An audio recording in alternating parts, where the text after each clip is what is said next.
بسم اللہ الرحمن الرحیم الحمدللہ والصلاة والسلام علی رسول اللہ وعلی آلہ وصحبہ ومن والہ وبعد۔ معزز سامعین، ہمارا بیان چل رہا ہے کہ انبیاء کرام علیہ الصلاۃ والسلام کے لیے کون سی خوبیاں ایسی ہیں وہ ضروری طور پر ضروری ہیں، جو واجبی طور پر کیا ہیں، ضروری ہیں۔ کل انبیاء کی دو صفتوں پہ ہم تفصیلی گفتگو کر چکے۔ ایک ہم نے بتایا تھا صدق، یعنی نبیوں کا سچا ہونا ضروری ہے، اور دوسرا بتایا تھا امانت یا عصمت، یعنی نبیوں کا ظاہری اور باطنی تمام عیبوں سے اور گناہوں سے پاک ہونا ضروری ہے۔ ٹھیک ہے، کوئی بھی نبی کبھی بھی کوئی گناہ نہیں کرتا ہے۔ کلیئر؟ اب تبلیغ اور فطانت، نمبر 3 تبلیغ، یعنی اللہ کا پیغام لوگوں تک سچا جیسا آیا ویسا پہنچا دینا، بغیر کسی چینجنگ کے اور بغیر کسی چھپانے کے۔ اور فطانت کا مطلب اعلیٰ درجے کی عقل ہونا۔ ٹھیک، تو 1 بائی 1 کلیئر کرتے ہیں۔ تبلیغ کو سمجھیے پہلے۔ نبی کا کام ہی ہوتا ہے کہ دنیا میں جب آئے تو وہ اللہ کے پیغام کو لوگوں تک پہنچائیں۔ قرآن نے فرمایا یا ایھا الرسول بلغ ما انزل الیک من ربک، کہ اے رسول آپ پر اللہ نے جو نازل فرمایا اسے لوگوں تک پہنچائیے۔ اسی طرح آقا صلی اللہ علیہ وآلہ وسلم نے جب حجۃ الوداع کے وقت آخری خطبہ اپنا جو دیا تھا، تو اس خطبے میں آقا نے بار بار لوگوں سے پوچھا ہلا البلغت، اے لوگوں کیا تم یہ گواہی دیتے ہو کہ میں نے اللہ کا پیغام سچے طور پہ پورے طور پہ تم تک پہنچا دیا؟ تو لوگوں نے کہا نعم بلغت، ہاں یا رسول اللہ آپ نے اللہ کا پیغام پورا ہم تک پہنچا دیا۔ تو نبی کی جو تیسری صفت ہوتی ہے وہ ہوتی ہے تبلیغ۔ کبھی بھی ایسا ممکن نہیں ہے کہ اللہ نے کوئی پیغام نبی پہ بھیجا ہو تو نبی اس پیغام کو پہنچانے میں کوئی پیغام کو چھپا لے، ایسا بالکل ناممکن ہے، بالکل محال ہے۔ کیا ہے؟ ایسا بھی نہیں ہوتا کہ اللہ کہے کچھ اور نبی اپنے الفاظ میں کہے کچھ، ایسا بھی نہیں ہو سکتا۔ اللہ نے 10% پیغام دیا، نبی نے 5% پہنچایا، 5% چھپا لیا۔ کلیئر؟ اور ایسا بھی نہیں ہو سکتا کہ اللہ کے بھیجے ہوئے پیغام میں نبی کو کبھی بھول ہو۔ بھول کا مسئلہ سمجھ لیجئے، نبیوں سے بھول ممکن ہے یا نہیں، یہ دونوں چیزیں آپ کو سمجھنی ہے۔ رہی بات تبلیغ کی کہ پروردگار عالم نے جو پیغام اپنے نبیوں کو بھیجے ہیں، تو نبیوں سے اللہ کے پیغام کے معاملے میں، تبلیغ کے معاملے میں، احکام الہیہ کے معاملے میں بھولنا بھی بالکل ممکن نہیں ہے۔ بھول بھی کبھی نبیوں سے رہے دنیاوی معاملات، تو دنیاوی معاملات میں وہ بھول سکتے ہیں بتقاضۂ بشریت۔ دنیاوی معاملات میں وہ، کیونکہ بھولنے میں کوئی عیب نہیں ہے، بھولنے میں کوئی عیب، لیکن پھر بھولنا بھی 2 طریقے کا ہوتا ہے، یہ سمجھنا ہے آپ کو۔ بھولنا کتنے طریقے کا ہوتا ہے؟ ایک بھولنا وہ ہوتا ہے کہ آپ کسی چیز کو بھولے اور بھولے ہی رہ گئے، کبھی یاد ہی نہیں آئی۔ ٹھیک، تو اس والے بھولنے سے نبی پاک ہیں۔ اس والے بھولنے سے جو بھولنے کے بعد کبھی یاد نہ آئے، اس سے نبی کیا ہے؟ لیکن وہ بھولنا کہ نبی بھولے اور انہیں فوراً یاد دلا دیا گیا، یا اللہ کی طرف سے یا صحابہ کی طرف سے، تو یہ والا بھولنا بالکل ممکن ہے، کیونکہ اس میں کوئی عیب نہیں ہے، پہلی چیز۔ دوسری چیز، یہ جو بھولنا ہوتا ہے یہ بھی کسی حکمت کی وجہ سے ہوتا ہے، اس میں بھی تبلیغ چھپی ہوتی ہے۔ کیسے؟ جیسے ایک بار نبی علیہ السلام نے نماز پڑھائی تو 4 رکعت کی جگہ 2 رکعت پہ سلام پھیر دیا۔ جب صحابہ نے کہا یا رسول اللہ نماز پوری ہو گئی، آقا نے کہا ہاں پوری ہو گئی، لیکن پھر صحابہ نے یاد دلایا یا رسول اللہ ابھی 2 رکعت رہ گئی ہیں، تو آقا نے کہا ہاں 2 رہ گئی ہیں، پھر سے نماز پڑھائی۔ تو یہ کس لیے تھا؟ ایسی بھول ممکن ہے کیونکہ اس میں کوئی عیب نہیں ہے، پہلی چیز۔ دوسری چیز، یہ امتیوں کو سکھانا تھا کہ اگر تم بھول جاؤ تو پھر تم کیا کرو گے، سمجھ گئے؟ تو اس میں تعلیم چھپی تھی۔ تو وہ والا بھولنا کہ بھول گئے تو یاد ہی نہیں آیا، اس سے نبی پاک ہے، اور وہ بھولنا کہ بھول گئے تو یاد دلا دیا گیا، یہ جائز ہے، لیکن یہ بھی دنیاوی معاملات میں ہوگا، ان دینی معاملات میں نارمل والے۔ اللہ کی وحی کے معاملے میں یہ بھی نہیں ہے، اللہ کی وحی کے معاملے میں۔ کلیئر ہو گئی بات؟ پہلی چیز۔ سیکنڈ چیز جو بہت اہم ہے، شیعوں کا ایک عقیدہ ہے کتمان۔ کیا ہے؟ کتمان۔ شیعہ خبیث یہ کہتے ہیں، کتمان کا مطلب ہوتا ہے کسی چیز کو چھپا لینا، کسی چیز کو چھپا لینا۔ وہ یہ کہتے ہیں کہ نبی نے یا پھر جبریل نے اللہ کے بہت سے پیغاموں کو چھپا لیا، لوگوں تک پہنچایا نہیں۔ یہ جو عقیدہ ہے یہ کفر ہے۔ کیا ہے؟ جو بھی کتمان کا عقیدہ رکھے گا وہ کفر ہے۔ جیسے یہ بدبخت عمومی طور پہ یہ رافضی کیا کہتے ہیں شیعہ، کہ حضرت جبریل 30 نہیں 40 پارے لے کر آئے تھے۔ کتنے؟ 10 جو تھے لاسٹ والے وہ صرف حضرت علی کی شان میں تھے، لیکن جبریل جو ہے انہوں نے چھپا لیے، یا پھر رسول اللہ نے چھپا لیے، یہ لوگوں تک پہنچائے ہیں۔ یا پھر یہ کہتے ہیں اصل میں وہی جو آنی تھی، اوور آل سارے شیعوں کا یہ عقیدہ نہیں ہے لیکن ان کی بہت سی تعداد یہ عقیدہ رکھتی ہے، وہ یہ کہتے ہیں کہ حضرت جبریل اصل میں وہی لے کے آنے والے تھے حضرت علی کے پاس، لیکن بھول گئے اور محمد رسول اللہ کے پاس چلے گئے۔ یہ تمام عقیدے کیا ہیں؟ کفر. یہ تمام بکواسیں کیا ہیں؟ تو یہ کتمان کا جو عقیدہ ہے وہ نبیوں کی صفت تبلیغ سے بالکل باطل ہے. ٹھیک ہے. کبھی بھی نبی اللہ کے پیغام کو نہیں چھپاتے. ہم نے تفسیر میں آپ کو بتایا اللہ نے حکم دیا علماء کو جو 3 وعدے کیے، ایک پوری مخلوق سے، ایک نبیوں سے، ایک علماء سے. وہاں اللہ نے فرمایا لَتُبَيِّنُنَّهُ کہ جو پیغام ہم تمہیں دے رہے ہیں وہ تم لوگوں کو کھل کر بتاؤ گے. اور آگے فرمایا وَلَا تَكْتُمُنَّهُ اور اس پیغام کو ہرگز چھپاؤ گے نہیں. آقا صلی اللہ علیہ وسلم نے فرمایا من کتم من علم شیئا یلجم بلجام من النار یوم القیامہ. امام ابن عبد البر مالکی نے اپنی کتاب جامع بیان العلم و فضل میں یہ حدیث ذکر کی ہے کہ کسی بھی عالم نے اگر تھوڑا سا بھی علم چھپایا تو پروردگار عالم قیامت کے دن اسے آگ کی لگام لگائے گا. تو علم چھپانے کی اجازت صرف اس علم کو چھپانے کی اجازت ہے جسے چھپانے کا خود شریعت نے حکم دیا ہے. سمجھ گئے؟ جس سے لوگ فتنے میں پڑ جائیں. کلیئر ہو گئی بات؟ تو اس کا مطلب سمجھ گئے تبلیغ کا؟ کلیئر ہو گئی نا؟ ٹھیک ہے. اب 14 نمبر پہ آتے ہیں، درود شریف پڑھ لیجیے. اس میں بہت مزہ آئے گا آپ کو. فطانت میں غور سے سمجھیں. ہم نے کیا لکھا؟ فطانت کا مطلب اعلیٰ درجے کی عقل. اللہ تعالیٰ اپنے نبیوں کو پوری مخلوق میں سب سے زیادہ سمجھدار بناتا ہے کیونکہ وہ مخلوق میں جو سب سے اعلیٰ درجہ رکھتے ہیں تو ظاہر عقل بھی تو سب سے اعلیٰ ہونی چاہیے. اور سب سے اعلیٰ عقل کیوں ہونی چاہیے؟ کیونکہ دنیا کے ہر مکار سے ان کا مقابلہ ہونا ہے. چاہے بادشاہ ہو، چاہے فتین ہو، چاہے مولوی ہو، چاہے جادوگر ہو، چاہے ڈاکٹرز ہو، وہ تو ہر کسی کے پاس پیغام لے کے جائیں گے. اور ہر کسی کے پاس جب اللہ کا پیغام آپ لے کر جاؤ گے تو ہر کسی کا مقابلہ کرنے کی عقل بھی تو ہونی چاہیے. بات سمجھ میں آئی؟ تو اس سے یہ سمجھ میں آیا عقلی طور پہ کہ نبیوں کو اللہ تعالیٰ فطانت عطا کرتا ہے، ایسی اعلیٰ لیول کی عقل کہ ان کی عقل کا کوئی مقابلہ نہیں کر سکتا اور بحث میں، مناظرے میں، آرگومنٹ میں انہیں کوئی پھنسا نہیں سکتا. چند مثالیں میں قرآن سے دیتا ہوں کہ نبیوں کو اللہ نے کیا اعلیٰ لیول کی عقل دی تھی اور کہاں سے دلیل لے کے آتے تھے.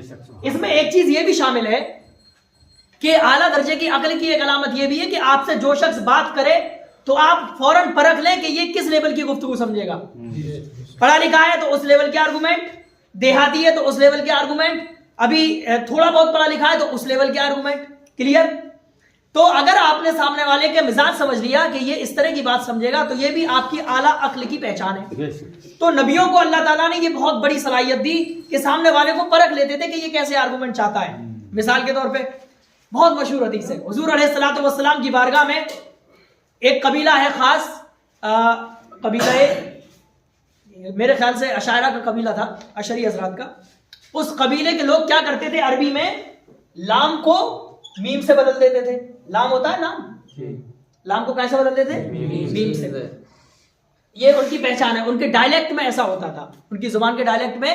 جیسے آج بھی آپ سعودی عرب جاؤ گے تو سعودی عرب والے جیسے یہ کالا ہے، کالا، تو کالا کا مطلب ہوتا ہے اس نے کہا، تو وہ کیا کہتے ہیں اس کاف، جیسے مصر والے ہیں، سعودی عرب والے کالا کو آلہ بولیں گے، آلہ یعنی کاف کو وہ الف سے بدل دیتے ہیں. قرآن پڑھیں گے تو ویسے ہی پڑھیں گے جیسے ہم پڑھتے ہیں، لیکن ان کی جو نارمل لینگویج ہے، نیٹو لینگویج، اس میں وہ کاف کو کس سے بدل دیں گے؟ ایسے ہی آپ سوڈان میں جاؤ گے تو وہ کاف کو گاف سے بدل دیں گے تو وہ کہیں گے گالا. جنت کو جیسے مصر والے ہیں وہ جیم کو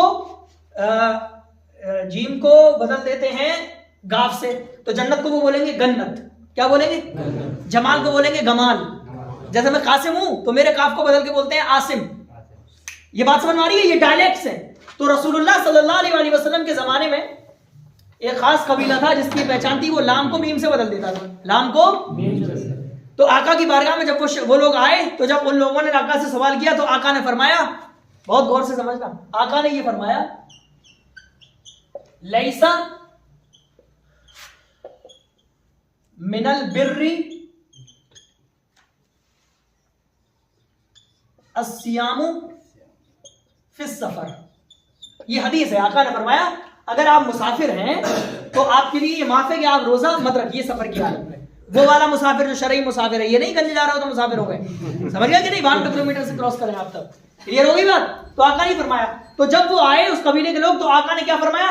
لیسا من البر نہیں فرمایا، اسلام کو بدل دیا میم سے. آقا نے فرمایا لیسا من بر. کیا فرمایا نبی نے؟ لیسا من بر. اب یہ الصیام ہے، الصیام، تو اسے آقا نے فرما دیا ام سیام. اسلام کو میم سے بدل دیا. ٹھیک، اسلام کو میم سے بدل دیا. پھر السفر کی جگہ کر دیا ام سفر. آقا صلی اللہ علیہ وسلم کی بارگاہ میں دوسرے باہر کے قبیلے کے لوگ آئے تو نبی کی عقل دیکھیں، اللہ نے ایسا علم دیا کہ فوراً سمجھ گئے کہ ان کے ڈائلیکٹ میں لام نہیں بلکہ لام کی جگہ میم ہوتی ہے. تو آقا نے انہی کے انداز میں حدیث سنائی لیسا من بر ام صیام فم سفر. تو اس سے سمجھ میں آتا ہے کہ نبی اپنے مخاطب کو فوراً پہچان لیتے تھے کہ اس سے گفتگو کیسی کرنی ہے. سمجھ گئے؟ ہے کسی مولوی کو یہ علم جو نبی کے بارے میں کہتا ہے کہ نبی کو اردو دارالعلوم دیوبند سے پڑھنا آئی؟ ہاں ان کے مولویوں نے کتابوں میں لکھا ہے نبی کو اردو کہاں سے آئی؟ لا حول ولا قوت الا باللہ. سمجھ گئے؟ تو اس طرح کا علم تھا. اور سنیں توجہ ادھر توجہ, تھوڑے سے منٹ زیادہ ہو جائیں گے چونکہ بخاری شریف شروع ہوگی 20ویں تاریخ کو تو عقیدہ بند ہو جائے گا, لہٰذا میں چاہ رہا ہوں کھینچ لوں تھوڑا سا. ٹھیک ہے دیکھیں یہ اب ایک اور حدیث سنیے رسول اللہ کی بہت زبردست. آقا صلی اللہ علیہ وسلم کی بارگاہ میں ایک نوجوان آیا, نیا نیا ایمان لایا تھا, اور اس نوجوان نے کہا یا رسول اللہ مجھے اجازت دے دیں کہ میں زنا کروں, مجھے اجازت دے دیں کہ میں زنا کروں, یعنی ناجائز تعلقات بناؤں کسی لڑکی سے. تو آقا نے معلوم ہے ایک دم غصے میں نہیں آئے اور اسے سزا کے لیے نہیں کہا, اسے مارنے کے لیے نہیں کہا, ڈانٹا نہیں, نبی نے اسے اس کے انداز میں فرمایا. آقا نے فرمایا اتہو لامک, کیا تو اس چیز کو اپنی ماں کے لیے پسند کرے گا کہ کوئی اور تیری ماں کے ساتھ کرے؟ تو اس نے کہا نہیں یا رسول اللہ. تو آقا نے فرمایا والناس یحبونہ لامہاتہم, تو لوگ بھی اپنی ماں کے لیے یہ پسند نہیں کرتے. پھر آقا نے دوسرا سوال کیا اتحبہ لاختک, کیا تو یہ پسند کرے گا کہ تیری بہن کے ساتھ کوئی ایسا کرے؟ انہوں نے کہا نہیں یا رسول اللہ. آقا نے کہا والناس یحبونہ لاخواتہم, تو لوگ بھی پسند نہیں کرتے کہ ان کی بہنوں کے ساتھ ایسا کیا جائے. پھر آقا نے تیسرا پوائنٹ دیا, پھر چوتھا پوائنٹ دیا, تو اسے ایسے سمجھایا, لاسٹ میں وہ کہتا ہے یا رسول اللہ میں اس سے توبہ کرتا ہوں. تو دیکھیں آقا کس طرح سمجھاتے تھے سامنے والے کو. یہ اللہ تعالیٰ اعلیٰ درجے کی عقل دیتا ہے نبیوں کو. اب یہ تو تھی ہمارے آقا کی مثال, نہ جانے میں کتنے مناظروں کی مثال نبی کی دے سکتا ہوں. اب قرآن سے صرف 2 مثالیں دیتا ہوں چھوٹی چھوٹی, آج حضرت نے اس کی تلاوت بھی کی ہے, سمجھ رہے ہیں؟ تو بس یہی دے دیتا ہوں. آپ نے دیکھا حضرت پڑھ رہے تھے حضرت موسیٰ کے بارے میں اور فرعون کے بارے میں. جب فرعون جو ہے فرعون کے پاس حضرت موسیٰ علیہ السلام گئے تو فرعون نے سوال کیا حضرت موسیٰ سے کہ وما رب العالمین, اس نے یہ پوچھا ساری کائنات کا جو رب ہے وہ کیا ہے, یہ نہیں پوچھا اس نے کون ہے. جب آپ کسی کے بارے میں کیا سے سوال کرتے ہیں واٹ سے, تو اس کا مطلب ہے کہ آپ اس کی حقیقت پوچھ رہے ہیں, اور اللہ کی حقیقت سوا اللہ کے کوئی نہیں جانتا. اللہ کی حقیقت کوئی بھی وہ کتنا بدبخت تھا فرعون, وہ بھی پڑھا لکھا تھا. یہ پوچھ رہا ہے وما رب العالمین, تمہارا رب. جب تم منطق پڑھو گے آگے کہ تم پڑھو گے کہ کسی کی حقیقت اور ماہیت کے متعلق سوال ہوتا ہے تو ماں سے ہوتا ہے, ماں یعنی کیا, عربی میں ماں بولتے ہیں کیا سے.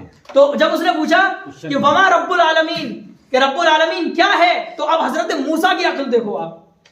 حضرت موسیٰ سمجھ گئے یہ بدبخت اللہ کی ماہیت کے متعلق سوال کر رہا ہے, اللہ کی ان ایکچوئل جو ریالٹی ہے اس کے بارے میں سوال کر رہا ہے, اور اللہ کے متعلق علم بالکل کسی کو ہے ہی نہیں, اللہ کی ماہیت کا علم کسی کو نہیں ہے. تو حضرت موسیٰ نے کیا جواب دیا؟ حضرت موسیٰ نے کہا رب السماوات والارض وما بینہما, کہ وہ رب ہے جو آسمانوں کا بھی رب ہے, زمینوں کا بھی رب ہے, اور آسمان و زمین کے بیچ میں جو چیزیں اس کا بھی رب ہے. پھر وہ کیا کہتا ہے اپنی درباریوں سے, ارے سن رہے ہو یہ کیا کہہ رہے ہیں, جو اس کے چمچے تھے, ارے سن رہے ہو یہ کیا کہہ رہے ہیں. پھر اس نے سوال کیا کون ہے, پھر حضرت موسیٰ نے اور زبردست آرگومنٹ دیا, بولے رب آبائکم الاولین, تمہارے باپ دادوں کا بھی وہی رب ہے, صرف تمہارا رب نہیں ہے وہ.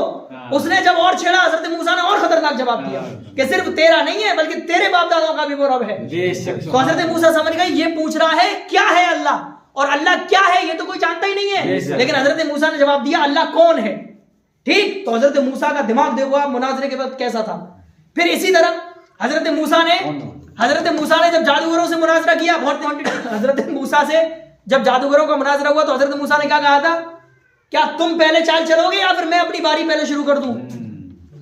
جو شخص ہارنے والا ہوتا ہے وہ یہ چاہتا ہے میں پہلے چال چل کے اسے ہرا دوں, لیکن جو شخص کبھی ہارنے والا ہوتا نہیں ہے وہ کہتا ہے چاہے تو پہلے چل چاہے میں جیتتا تو میں ہی ہوں. تو حضرت موسیٰ نے کہا تم پہلے اپنی چال چلو گے یا پھر میں اپنی پلاننگ کروں. ٹھیک, تو لوگوں نے کہا ٹھیک ہے ہم ہی کریں گے پہلے. جادوگروں نے کیا کہا, تو جادوگروں نے کیا کیا, اپنی جو رسیاں تھیں جو چھڑیاں تھیں ان سب کو زمین پہ پھینکا, سب سانپ بن گئے. پھر حضرت موسیٰ نے جب اپنا عصا پھینکا ہے جو آپ کی چھڑی تھی وہ اتنا زبردست ازگر سانپ بن گئی کہ سب کو نگل گئی. ٹھیک, یہ دیکھیں یہ دماغ تھا حضرت موسیٰ کا. یہ میں مثال دے رہا ہوں کہ نبیوں کا دماغ. ایک اور مثال دیتا ہوں حضرت ابراہیم کی, بلکہ 2 مثال دوں گا, بہت پوائنٹڈ چیز ہے. حضرت ابراہیم علیہ السلام نے کیا دلیل دی, جب نمرود سے بحث ہوئی تو حضرت ابراہیم نے, نمرود کہتا تھا میں خدا ہوں, تو حضرت ابراہیم نے کہا ربی الذی یحیی و یمیت, میرا رب وہ ہے جو انسان کو پیدا کرتا ہے، یعنی انسان کو زندگی دیتا ہے اور انسان کو مارتا ہے. تو اب اس کی نمرود کی بے وقوفی دیکھو آپ. نمرود نے اپنی جیل میں سے 2 قیدی بلائے، اپنی جیل میں سے، بہت میری طرف دماغ رکھنا، اپنی جیل میں سے کیا بلائے؟ 1 کو قتل کر دیا، 1 کو آزاد کر دیا. بولا دیکھو میں بھی زندہ کرتا ہوں اور مارتا ہوں. تو حضرت ابراہیم نے یہ ایک دم پرکھ لیا، یہ تو بہت لمبا بے وقوف ہے، یہ تو دلیل ہی نہیں سمجھ پایا میری. حضرت ابراہیم نے ایک دم پرکھ لیا کہ یہ پیدا کرنے اور مارنے کا مطلب ہی نہیں سمجھ پایا، یہ اتنا بڑا بے وقوف ہے. تو حضرت ابراہیم نے اب اس سے کر رہی دلیل دی. یہ نہیں کہ اس نے دلیل کاٹ دی تو حضرت ابراہیم کو دوسری دلیل کی ضرورت تھی، بلکہ حضرت ابراہیم یہ سمجھ گئے یہ تو بالکل بے وقوف ہے، اسے تو میری دلیل ہی سمجھ میں نہیں آئی ہے نا. جیسے کہ آج تو حضرت ابراہیم کہتے ہیں، پھر اچھا حضرت ابراہیم کہتے ہیں فَإِنَّ اللَّهَ يَأْتِي بِالشَّمْسِ مِنَ الْمَشْرِقِ فَأْتِ بِهَا مِنَ الْمَغْرِبِ. میرا اللہ تعالیٰ سورج کو اگاتا ہے پورب کی طرف سے، تو پشچم سے اگا کے دکھا دے. تو قرآن کہتا ہے فَبُهِتَ الَّذِي كَفَرَ. تو نمرود حق کا وقت رہ گیا. سمجھ گئے؟ یہ عقل ہوتی ہے. ایسی حضرت ابراہیم کی آخری مثال، پھر درس ختم. حضرت ابراہیم آپ جو ہے اپنی قوم کے ساتھ تھے اور اپنے چچا کے ساتھ تھے جو بت بناتا تھا. سمجھ گئے؟ تو حضرت ابراہیم جب باہر نکلے تو قرآن نے فرمایا وَلَمَّا جَنَّ عَلَيْهِ اللَّيْلُ. جب آپ اپنی قوم کے ساتھ تھے تو رات ہو گئی، کیونکہ قوم جو کیا کرتی تھی؟ تاروں کو پوچھتی تھی، چاند سورج کو پوچھتی تھی. تو حضرت ابراہیم نے ڈائریکٹ تارے کو دیکھا تو حضرت ابراہیم بولے ھذا ربی، یہ میرا رب ہے. قوم سے کہا حضرت ابراہیم نے یہ میرا رب ہے، یعنی کوشچن کیا، کوشچن کے انداز میں یہ میرا رب ہے، یعنی جیسے تم پوچھتے ہو یہی ہے میرا رب. پھر جب دیکھا تارا ڈوبنے لگا تو آپ نے کہا ولا احب الافلین، کہ میں ڈوبنے والوں کو پسند نہیں کرتا. تو حضرت ابراہیم نے وہاں یہ دلیل دی کہ جو ڈوب جائے اور ختم ہو جائے وہ اللہ ہو ہی نہیں سکتا. اللہ وہ ہوتا ہے جو ہمیشہ رہے، کبھی زوال ہے ہی نہیں اس کے لیے، کبھی زوال. پھر ایسی جسٹ آگے ہے، چاند کو دیکھا کہا یہ میرا رب ہے، کہاں چاند جب ڈوب گیا تو کہا میں ڈوبنے والوں کو پسند نہیں کرتا. پھر سورج کو دیکھا کہا یہ میرا رب ہے. تو اللہ تعالیٰ اپنے نبیوں کو اتنی ہیوی لیول کی عقل دیتا ہے نا. سمجھ گئے یہ دونوں صفتیں، فطانت اور تبلیغ. اب انگلی پہ گن لیجیے 4 صفتیں نبیوں کے لیے ضروری ہیں. نمبر 1 سچا ہونا، نمبر 2 معصوم ہونا، نمبر 3 اللہ کا پیغام پہنچانا، اور نمبر 4 اعلیٰ درجے کی عقل ہونا. کبھی بھی کسی نبی کے اندر غفلت، جنون، پاگل پن اور اس طرح کی مرگی وغیرہ جس سے عقل پہ اثر پڑے، سارے نبی ان چیزوں سے پاک ہوتے ہیں. اللہ تعالی ہم سب کو صحیح طور پہ دین سیکھنے کی توفیق عطا فرمائے. وآخر دعوانا ان الحمد للہ رب العالمین، والسلام علیکم ورحمۃ اللہ وبرکاتہ.